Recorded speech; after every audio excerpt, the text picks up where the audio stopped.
Good morning, 9:32 a.m. Eastern Standard Time on this Saturday, January 21st, 2023. I'm XRP Future Millionaire, and I reside in the great state of Michigan. So I wanted to get into some technical analysis this morning with the futures market closed right now. We're short and lot less trading right now as the futures market's closed. DXY is offline, gold and silver and bullions are offline. Dow Jones, NASDAQ, and S&P alike. So we're going to look at XRP first and foremost. And then I'm also going to get into Hbar for Tanya. She had a lot of questions about Hbar and a couple other people as well. But I seen in the Telegram Tanya asked about Hbar. And we are at a critical level right now with Hbar to see if we can continue moving forward. With XRP, the big thing right now, after the move up, we came back down, we retested this like we talked about last night. So that's why I thought that level was absolutely critical. I know there's a lot of in-between numbers, but I talked about how we had to hold this ascending triangle pattern formation to continue the move up. And right now we did have a quick liquidation that brought us from 4160 overnight down to 3978 or 398. And that's the top of the downtrending resistance on that ascending triangle pattern that I created from January 10th. So that is the value of this formation. That was the value of that pattern and recognizing what the setup was.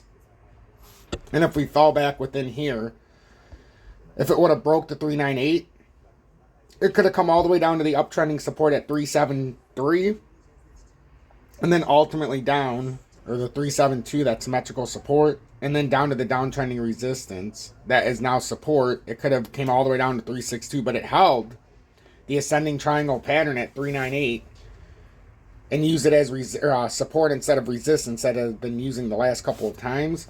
So we're going to see if this is a hold or if this is losing steam and it can no longer break out here. We have the 416 or 4, well, let's see what this high was. We got up to the 4167 approximately. So let's see if we can break back above 417, which yesterday we talked about the 418 being a resistance. We've talked about the 424.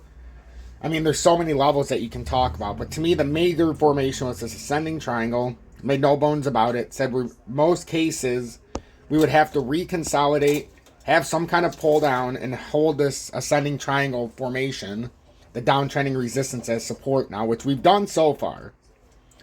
The problem is on the bounce up, we had zero volume at all. But you can see how it pulled down, and now maybe, just maybe, it's trying to disguise itself as a hanging flag. It's so hard to tell, though. So we're going to see how this plays out over the weekend. On a thinly traded weekend, it's very difficult to just say, oh, it's going to go up, it's going to go down, because we've been moving sideways a lot the last few weekends.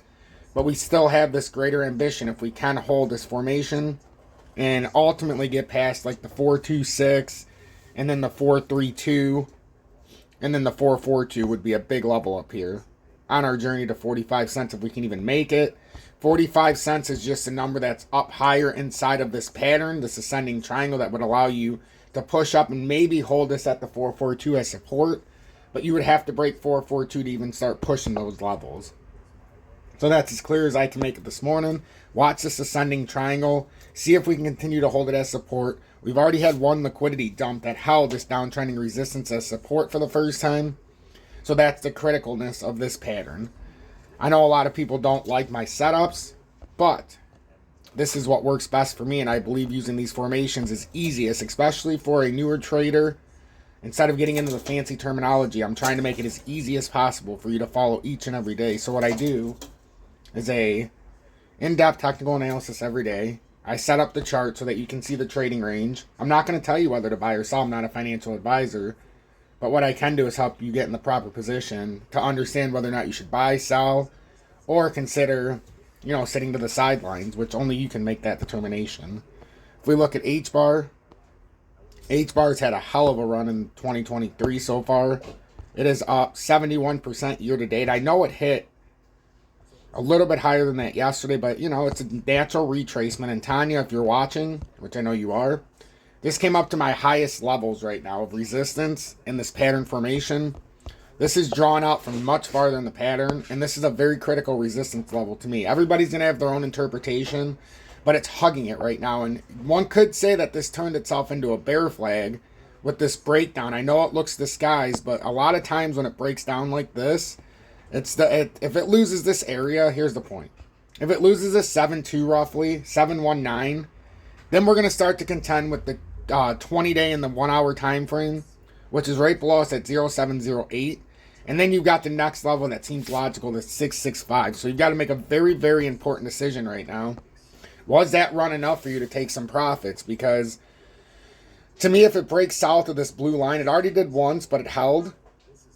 If you lose this support line, the support structure that it's trying to hold at, man, it's so hard to say the exact number. We'll say 715 to buy you some room. If we can't hold ultimately 715, but it's higher than that. It really is. It's like 718. But I like the overextension, so if you can't hold this, that's when I would consider taking profits. You've already watched it come down once, and it held, came back up.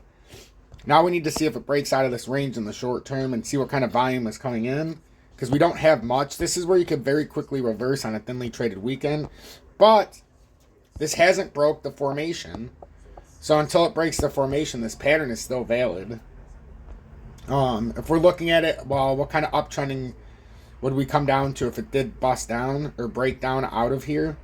You'd be looking at the X marks the spot, and that's why I said this would be a great spot where I'm pointing right now to take profit, assuming it loses this, because then you could always rebuy back in at the 6.6 level, 6.66 ironically, as it turns out, and then ride it back up.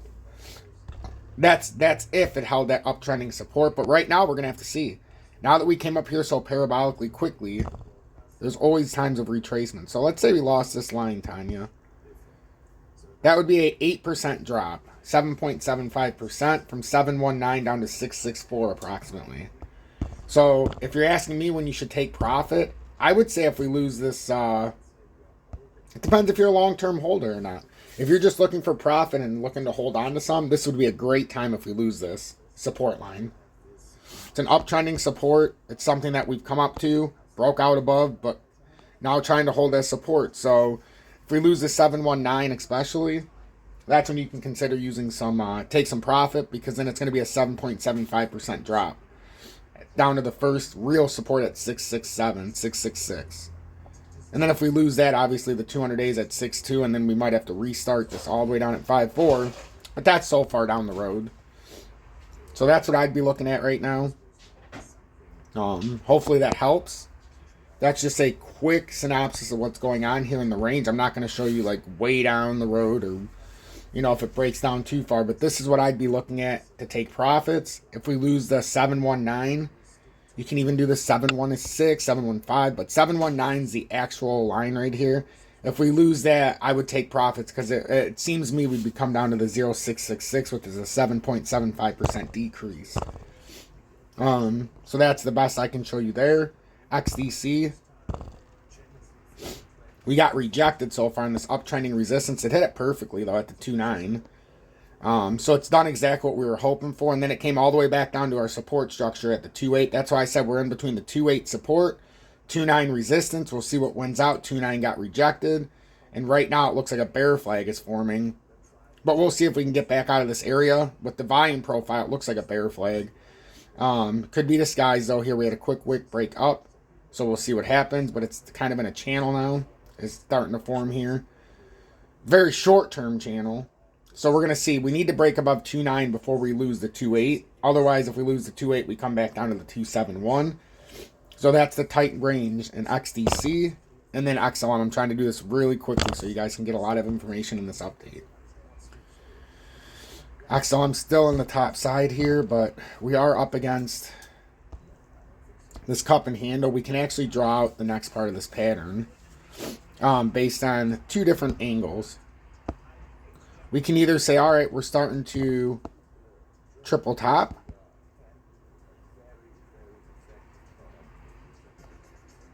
Right? We could say that's the downtrending resistance right now that we're trying to break above. And I waited. I didn't do it the last couple days. I waited to add that little segment there. I could have added it on the 15th or the 13th, but I wanted to, use this downtrending resistance once, twice, and see what happens on this third push. We break out of here, that's when we can make a little bit of noise.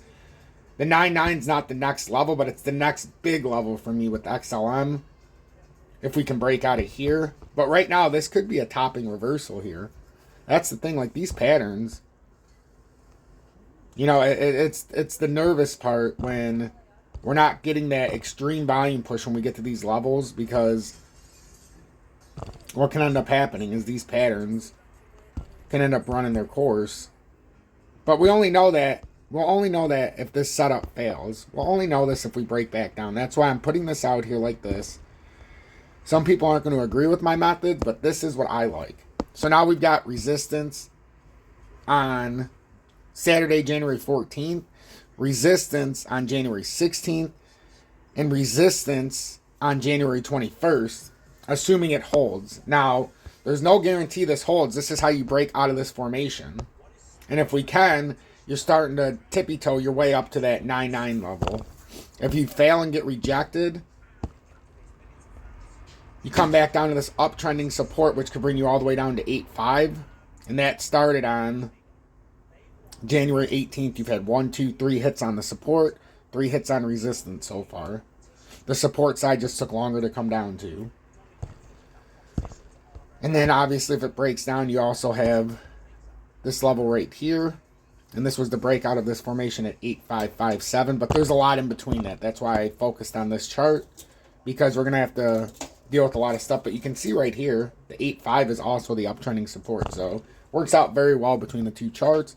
And then Bitcoin. And then I'm going to let you go. Bitcoin is topped over the 23,000 mark. I've been talking about this for quite some time. And if we go into the USDT chart, actually, no, it's not. I want to show you the USD chart first. It's this downtrending resistance that we've talked about. And I told you, this is my ultimate line.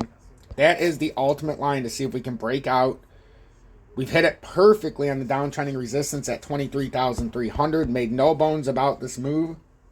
And I talked about how when it held 20,413, that was a major thing. And we had to hold 20,990. I think it was 995 as well. And once we did, we were able to have this parabolic push out.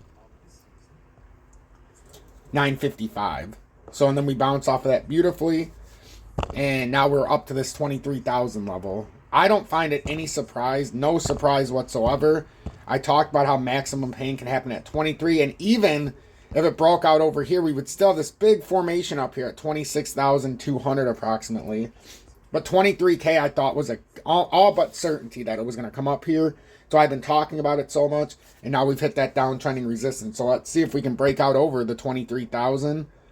It's about 23,300, but as we move across, now it might be about 23,285. Let's see if we can get above that on this thinly traded weekend, or if in fact this is the reversal happening right now before our very eyes. We won't know that until we get a little more evidence through the weekend. And then the total crypto market cap, same deal. I had the total crypto market cap major resistance sitting here around the $1 trillion mark, and we can see how it's reacting to it right now. So we're going to see if it can get out and over, or if we're topping out here. This is my very critical line, and if we break this, this is a very big downtrending resistance that's been there for quite some time. If we break that, my next major area, and there's the 1.06 trillion in front of it. I believe the 1.094 as well. But my next major area would be a 13.9 billion move. Well, 139 billion move. It'd be up to 1.139 trillion. That's the next major move. Now, there is a lot in between there. I'm not saying that's the next resistance area in general. That's just the next major area. If it were to break out here, I believe it could have enough steam to have a nice little pump up to there. But this is a major downtrending resistance that's been out there for quite some time. And unless we break back over this, this pattern's still going to maintain very bearish. And this is just a very nice trade up to this point. On a thinly traded weekend, though, there's no doubt in my mind that we can overrun this a little bit. So we're going to have to see exactly what happens. Make sure to hit that like button. Look in the video description below if you want to join Tom's Army. Oh, that's my nephews. If you want to join Tom's Army, you want to look at my previous updates. Last video had, 723 views from 14 hours ago. So I thank everybody for that. There was a live in there as well. If you want to join Tom's Army, If you want to use the exchanges I use, those MEXC, no VPN, no spot fees, no KYC. You can trade in that USA, no questions asked. You can leverage trade up to 200x, which I don't recommend you do it, but if you would like to test the game, you can obviously do it. BITGET, restrictions for USA users. Unless you're already a user, your IP address will be flagged, so you won't be able to sign up. That's why MEXC is a great alternative. Very similar platform. And then I have UPHOLD. That's where I trust my money sitting there on the exchange until I'm ready to buy into my particular coins. So let's just say I have cash on hand. I do have a couple thousand on BitGet as well because I trust it. But I have over 4,500 on UPHOLD just sitting there. So make sure you look at these areas. If you want to join Tom's Army, it's right there. I would highly appreciate it. Pay it forward. Join the Telegram. We have 6 different subdivisions. We have the futures for anybody who's interested in futures. And it's not for me to tell you the trades. It's for us to all talk together so we can have an equal understanding. There's a spot trading section. There's a link section. There's a precious metals, freedom fighters. There's a, for your spirituality. I can't talk this morning. My jaw's swollen.